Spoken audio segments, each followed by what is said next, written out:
incredible, because the region that I come from, which is Central America, the 5 smallest countries of all our region, Guatemala, El Salvador, Nicaragua, Honduras, and Costa Rica, right now, 2 of them, Nicaragua and El Salvador, are ruled by socialism of the 21st century. So how can I negotiate as a bloc when I have 2 countries that are not willing to open to free trade?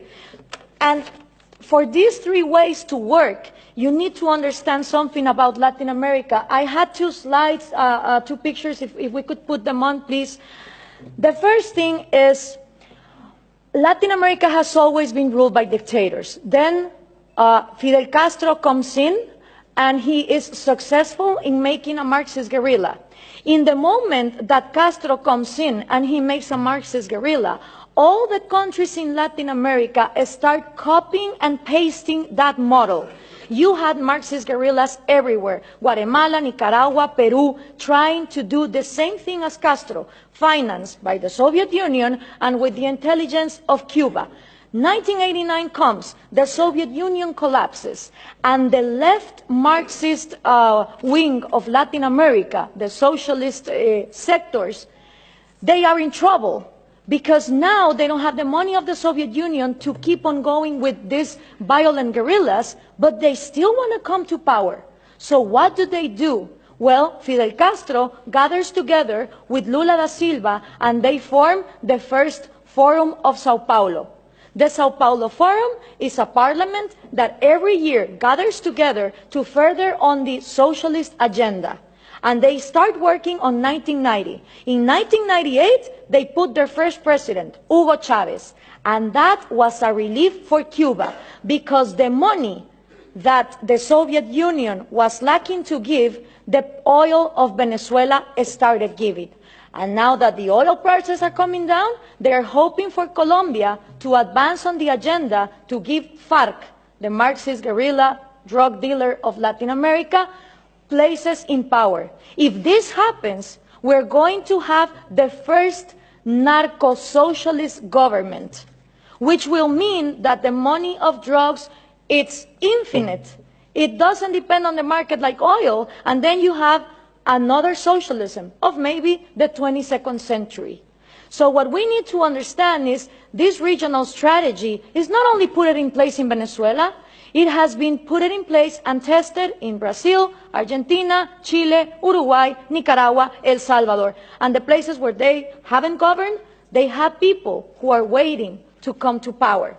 When we understand this, we also understand that when the Berlin Wall fell and communism was a thing of the past, in Latin America we voted for the so-called neoliberal governments, the right-wing presidents that were going to open the market. These people gathered together in the Washington Consensus, and they promised that they would give us free market. What did they do? They privatized everything. They privatized electricity, trains, radio stations, but they didn't liberalize them.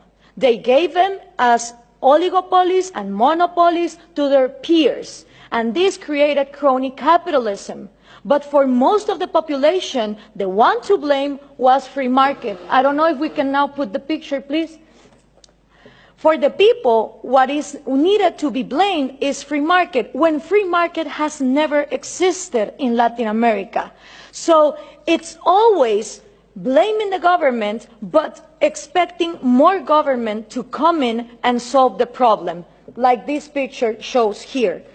So what happened then? People started voting for socialism of the 21st century because they were going to, fix the mess that this crony capitalists did in the 90s. Venezuela was going to be the promised land. Caracas was going to be the New York City of Latin America. So what happened? All these people get in power, Chavez, Lula, Correa, Evo Morales, and instead of finishing with the privileges, the crony capitalism, the oligarchies, they become even worse. So why is this good news to us? Because people in Latin America don't know what to do. They tried with the right wing, and they think that too much of a free market failed, and then they tried for socialism of the 21st century, and it turns out that it didn't end poverty, it multiplied it.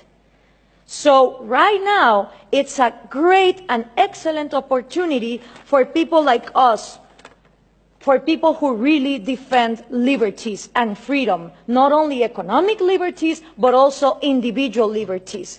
Because in a moment where there is frustration to the left and to the right, and everything has been tried, and all of them are statists who want to control the economy, is great news for people like us who want to defend freedom. The examples given here from different regions of the planet demonstrate that freedom works.